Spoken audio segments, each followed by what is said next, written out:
And ఇప్పుడు మనం Sangareddy town నుంచి రీజనల్ రింగ్ రోడ్ స్ట్రెచ్ దాటుకొని పెద్దాపూర్ రోడ్లోకి వచ్చాము. ఈ రోడ్డు డైరెక్ట్ 1 కిలోమీటర్లో ముంబై హైవేకి కనెక్ట్ అవుతుంది. మీకు ఆల్రెడీ ఫామ్ సైట్ చూపించాము. ఇప్పుడు మా న్యూ వెంచర్ అంటే ఇక్కడ ఇంకా ఏమీ వర్క్ అయితే ఏం జరగలేదు, త్వరలో లాంచ్ అయిపోతున్నాం. జస్ట్ లొకేషన్ చూపిస్తాను మీకు అంతే. సో ఈ వెంచర్ యూనిక్ పాయింట్స్ యూఎస్పీ చెప్పాలంటే, సో ఇక్కడ నుంచి 1/2 కిలోమీటర్ అండి ఎగ్జాక్ట్ వెంచర్. ఇక్కడ నుంచి మనం రైట్ తీసుకుంటే 1 కిలోమీటర్ ముంబై హైవే, ఇక్కడ నుంచి 2 కిలోమీటర్స్, ఈ పాయింట్ నుంచి 2 kilometres regional ring road, 4th kilometre Sangareddy town ఉంటుంది. సో యూఎస్పీ ఏంటంటే సంగారెడ్డి టౌన్ నుంచి డైరెక్ట్ కనెక్టివిటీ వితిన్ 4 కిలోమీటర్స్లో తెలంగాణలోనే ఫాస్టెస్ట్ గ్రోయింగ్ టౌన్ సంగారెడ్డి ఉంది విత్ 2 lakh పాపులేషన్. అది pharma hub, IT people reside అయ్యే ప్లేస్, అలాగే Sangareddy district headquarter, 2 lakh population are residing there. So అక్కడికి 4 కిలోమీటర్స్. రీజనల్ రింగ్ రోడ్కి అయితే వ్యూబుల్ డిస్టెన్స్లో ఉన్నాము. ఇక్కడ నుంచి రీజనల్ రింగ్ రోడ్ మనకు కనిపిస్తూ ఉంటుంది. అంటే matter of 1 kilometre. Growth corridor మనకు 1 కిలోమీటర్ డిస్టెన్స్లోనే ఉంటుంది. గ్రోత్ కారిడార్ పక్కకు ఉంటే ఏం జరుగుతుంది అనేది I need not explain. ORR గురించి తెలిసిన వాళ్ళందరికీ ఆ విషయం తెలుసు. వాళ్ళ ఓఆర్ఆర్ గ్రోత్ కారిడార్ ఎంత ప్రీమియంగా డెవలప్ అయింది. కొన్ని ప్లేసెస్ అయితే మనం హైదరాబాద్లో ఉన్నామా లేదంటే ఏదన్నా ఫారిన్ కంట్రీలో ఉన్నామా అనేలాగా డెవలప్ అయింది. సో అలాంటి ఇన్ఫ్రాస్ట్రక్చర్, మెగా ఇన్ఫ్రాస్ట్రక్చర్ రాబోతున్న ప్లేస్ ఇది. ప్లస్ ఇక్కడ ప్రైస్ అయితే నేను ఇప్పుడు చెప్పబోవటం లేదు, కానీ చాలా కాంపిటేటివ్ ప్రైస్, చాలా ఎంకరేజింగ్ ప్రైస్ అనమాట. ఇక్కడి నుంచి 10 కిలోమీటర్స్ తర్వాత సదాశివపేట ఉంది. ఇప్పుడు నేను ఇక్కడ చెప్పే ప్రైజెస్ సదాశివపేటలో కూడా ఉన్నాయి. సో షార్ట్ టర్మ్ ఇన్వెస్ట్మెంట్ కోసం మీరు చూస్తూ ఉంటే ది బెస్ట్ వెంచర్ అండి.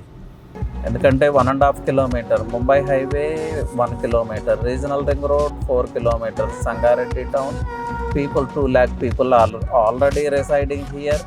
అండ్ సంగారెడ్డి బైపాస్ కూడా మన పక్కకే ఉంది. మీకు ఆల్రెడీ సంగారెడ్డి బైపాస్ అయితే చూపించాను కదా, సంగారెడ్డి బైపాస్ కూడా మన పక్కకే ఉంది. So the upcoming living market అని చెప్పొచ్చు. సంగారెడ్డి టౌన్ ఇటువైపే ఎక్స్టెండ్ అవ్వాలి. దానికి రీజన్ ఏంటంటే సంగారెడ్డికి రైట్ సైడ్ అటుపక్క నాందేడ్ హైవే ఉంటుంది, కానీ ఆ నాందేడ్ హైవేకి సంగారెడ్డికి మిడిల్లో అంతా పెరి అర్బన్ జోన్ ఉంది. సో సంగారెడ్డి టౌన్ ఎక్స్టెండ్ అయ్యేది టువర్డ్స్ పెద్దాపూర్ వైపు, టువర్డ్స్ రీజనల్ రింగ్ రోడ్ వైపు. So this is the place అంటే this is the happening place అనమాట. కాబోయే లివింగ్ మార్కెట్ ఇది, రాబోయే కమర్షియల్ ప్లేస్ ఇది. సో ఇది వెంచర్ లొకేషన్ అండి. నేను ఇప్పుడైతే మీకు జస్ట్ లొకేషన్ మాత్రమే చూపిస్తున్నాను. సో ఇది వన్స్ వర్క్ స్టార్ట్ అయిన తర్వాత మీకు ఎవ్రీ మంత్ చేంజ్ వస్తుంది. ఒక వెంచర్లో అండి ఇనీషియల్ స్టేజ్లో ఇన్వెస్ట్ చేస్తే ఒక ప్రైస్ ఉంటుంది, డెవలప్మెంట్స్ కంప్లీట్ అయిన తర్వాత ఇన్వెస్ట్ చేస్తే కొంత ప్రైస్ అప్పటికే పెరిగి ఉంటుంది. సో నేను షార్ట్ టర్మ్ ఇన్వెస్ట్మెంట్లో మీకు మంచి రిజల్ట్స్ రావాలి, మంచి ప్రాఫిట్స్ రావాలంటే దిస్ ఈజ్ ద వెంచర్ అండి. ఎగ్జాక్ట్ వెంచర్ అనమాట. అన్ని పారామీటర్స్తో కోపప్ అవుతుంది. పక్కకే అన్ని రకాల ఫెసిలిటీస్ ఉన్నాయి. పాపులేషన్ ఉంది, పాపులేషన్ డెన్సిటీ ఉంది, మల్టిపుల్ కనెక్టివిటీ ఉంది, అలాగే కమర్షియల్ యాక్టివిటీస్ ఉన్నాయి, ఎడు హబ్ ఉంది పక్కకే. Sangareddy town it self is educational hub. Regional ring road లాంటి బిగ్గెస్ట్ ఇన్ఫ్రాస్ట్రక్చర్ వస్తూ ఉంది. రీజనల్ రింగ్ రోడ్ వచ్చిన తర్వాత ఏం జరుగుతుంది అనేది అందరికీ తెలిసిందే. ORR is the best example. So highway extension జరుగుతూ ఉంది, Mumbai highway. Matter of 1/2 an hour 45 minutes drive from Hyderabad core city, and matter of 30 minutes drive or 40 minutes drive to financial district or Gachibowli, hitech city, whatever it may be. So ఈ బడ్జెట్లో ఇలాంటి లొకేషన్లో ఒక plot కొంటే మీకు డెఫినెట్గా short term పీరియడ్లో మీకు మంచి రిటర్న్స్ ఉంటాయి. సో ఇది చెప్పాలంటే బయర్స్ వెంచర్ అని చెప్పగలను, నేను క్లయింట్ సెంట్రిక్ వెంచర్ అని చెప్పగలను.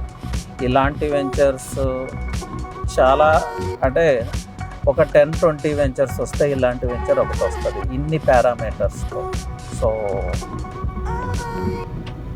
ఇవన్నీ మీరు దృష్టిలో పెట్టుకుని ఒక డెసిషన్ అయితే తీసుకోండి. ఎవరైనా ఇంట్రెస్టెడ్ ఉంటే you can call to our 3TV real estate team. మీకు అన్ని డీటెయిల్స్ ఎక్స్ప్లెయిన్ చేయడం జరుగుతుంది. మీకు క్లియర్ కట్గా సైట్ చుట్టుపక్కల చూపించటం కూడా జరుగుతుంది. ఇప్పుడు మీరు ఈ వీడియో చూస్తే మీకు అర్థమవుతుంది సైట్ విజిట్ అంటే ఓన్లీ సైట్ చూపించటం కాదు, ఆ సైట్ చుట్టుపక్కల 5 కిలోమీటర్స్ 10 కిలోమీటర్స్ రేడియస్లో ఏం జరుగుతుందనేది మీకు చాలా క్లియర్ కట్గా ఎక్స్ప్లెయిన్ చేయడం జరుగుతుంది. అండి residential activity has already started. మీరు రైట్ సైడ్ చూడొచ్చు. Residential activity has already started. So the best DTCP venture అండి, అది కూడా HMDA బోర్డర్స్లో, సంగారెడ్డి టౌన్ నుంచి 3 కిలోమీటర్స్ డిస్టెన్స్లో. So take a right kind of decision అండి and reach out to us and our team will help you out. Thank you అండి. So next ఇప్పుడు మన site నుంచి ఇది ముంబై హైవే రీచ్ అయ్యే రోడ్. మనం యాక్చువల్గా సంగారెడ్డి టౌన్ నుంచి వచ్చాము, ఇట్లా ముంబై హైవేకి వెళ్ళిపోవచ్చు. ఈ రోడ్ ఎక్స్టెన్షన్ ఉంది యాక్చువల్గా, ఇది పెద్దాపూర్ విలేజ్ నుంచి వెళ్తుంది. ఇక్కడి నుంచి 1.5 కిలోమీటర్ అండి ముంబై హైవే. ఈ 1.5 కిలోమీటర్లో కూడా 1 కిలోమీటర్ స్ట్రెచ్ మళ్ళీ అగైన్ హౌసెసే ఉంటాయి. సో ఎన్ని ఫ్యాక్టర్స్ చూసినా కూడా మన ల్యాండ్ ప్రైస్ గ్రోత్కి కావాల్సిన దాంతోనే కోపం అవుతూ ఉంది. అన్నీ ఫేవరబుల్ కండిషన్స్ ఉన్నాయి ఇక్కడ ల్యాండ్ ప్రైస్ పెరగడానికి. సో ప్లీజ్ రీచ్ అవుట్ అండి. జస్ట్ వాచ్ ఈ స్ట్రెచ్ అయితే చూడండి, హౌసింగ్ ఎలా స్టార్ట్ అయింది అనేది మీకు తెలుస్తుంది.